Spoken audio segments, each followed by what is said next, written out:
In today's video, we're going to find out what's affecting your Facebook ad performance, and we go deep with Facebook ad metrics, your e-commerce checkout step metrics, as well as spreadsheets. Or for some of you out there, whatever the case may be, I'm going to show you how we run our spreadsheet so that we can have a look at our metrics at a higher level and really quickly so that you can go from spreadsheets to spreadsheets. All right, so I'm going to shrink myself down so that you can see the stuff that's happening up there. All right, so if you're running Facebook ads, you're going to be familiar with the Facebook ad account backend, where you have this dashboard here. You can see what campaigns are running, and obviously you can customize your columns here so that you can figure out what metrics you want to see and compare against. Now, if you're anything like us, though, you are going to be managing multiple accounts, and it's going to be a pain in the ass to jump out of an account up the top and jump into the next one with multiple accounts. So the way that we do that quickly is we use Google Sheets. Now, before I go ahead with the Google Sheets, I really want to give a shout out to my boy Depeche Mendalia. Working with Depeche and Depeche's content has really helped us make a really robust spreadsheet here and really helped us shore the gaps and make our own spreadsheet a lot stronger than it was before, right? So shout out Depeche. Love you, man. All right, so let's jump straight into it. Here in Google Sheets, you can see our daily account reporting template that we use so that we can jump really quickly across accounts, and I'll show you how we do that as well. You can do it manually, which is a bit hard, or you can use a paid tool. I'll talk about the paid tool later. So first of all, let's run through the template itself. We've got our targets in here. These are all manual inputs so that we know across the board what our client targets are. Then also we've got a 3-day, 7-day, 14-day, and 30-day look back. For the purpose of this demo, it's just a 14-day look back from the 20th of May, quite recently. These are just averages, for example, the average cost per click from the past 3 days and then past 7 days, etc.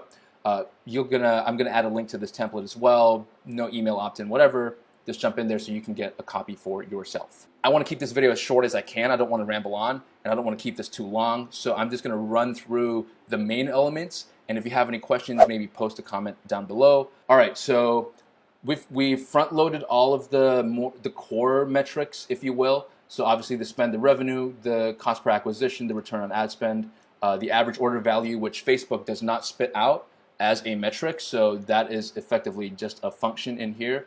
The number of the revenue divided by the number of purchases. We've got the conversion rate. Again, we use that as another function in here as well, which is a really easy one.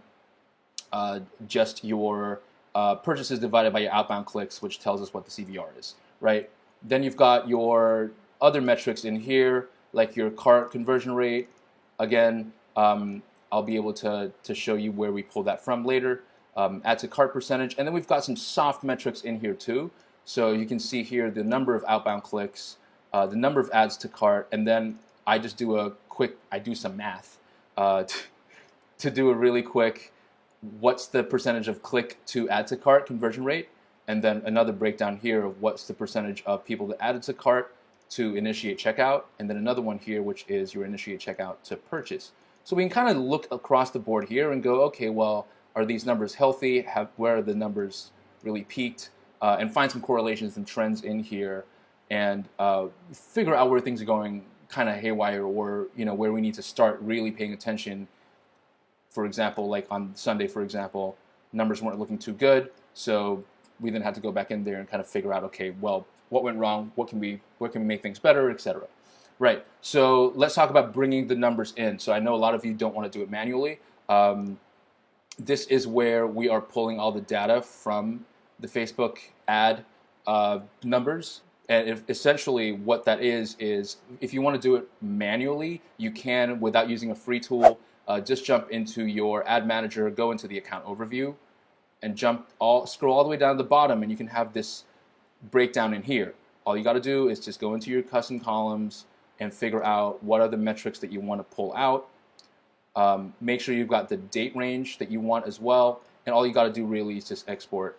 And you can export it as a CSV and then upload it onto here. Make sure you got your header columns, your header row with all the column headers correct, and off you go.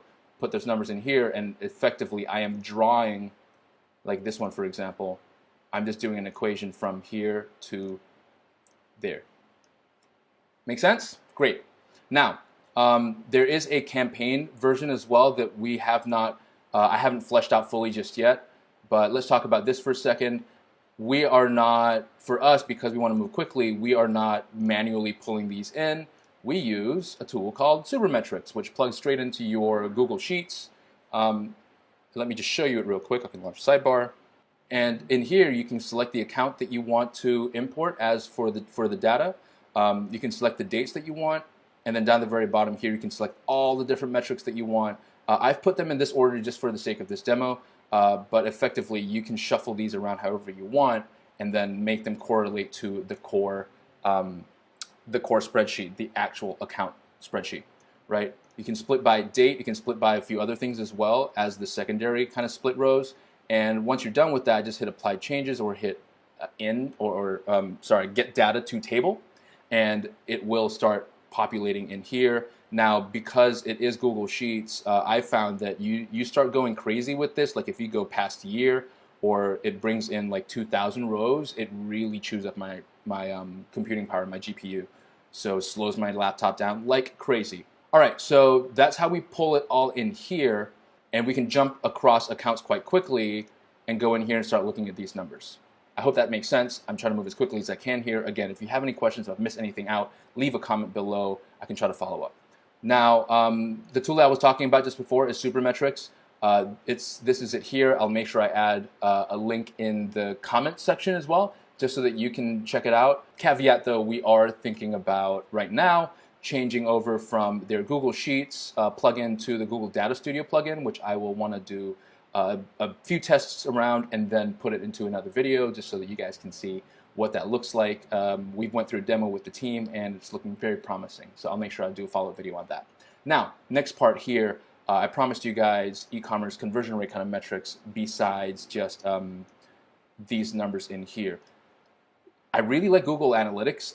I don't know how many people are intimidated by Google Analytics or anything like that watching this video, but effectively in your Google Analytics, if you have your funnel visualization set up properly on your back end, what you can then do is, and all you have to do really, by back end I mean just the admin here, what you can really do is have a visualization of, one, your overall conversion rate, which this is the same client by the way, which is looking pretty strong. Again, because Google Analytics is pulling from the overall website, not just from Facebook, it really helps us compare and contrast and go, okay, if our social is doing well, how well is the overall store doing as well if we're driving our core traffic from Facebook, for example.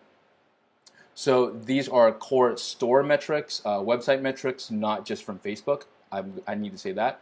But you can really see who's viewed a collection to viewed a product, what type of drop-off it has, who added to cart, and then we can see here where the dropout rates are like, what the conversion numbers look like as well, and then look at what the overall funnel conversion rate is. So if you're constantly trying to figure out, okay, from add to cart to finishing the purchase, what people are doing there, if you're doing any kind of one-click upsells or anything like that, or you are trying to increase your average order value in other different ways, then this is a really good place because it's not just from cart all the way through. We're looking at it from view product all the way through. I hope that really helps. That is effectively my wrap up. I will make sure I do another video on this if there's enough interest. Again, try to leave a comment down below. I'm trying to gauge everyone's interest here.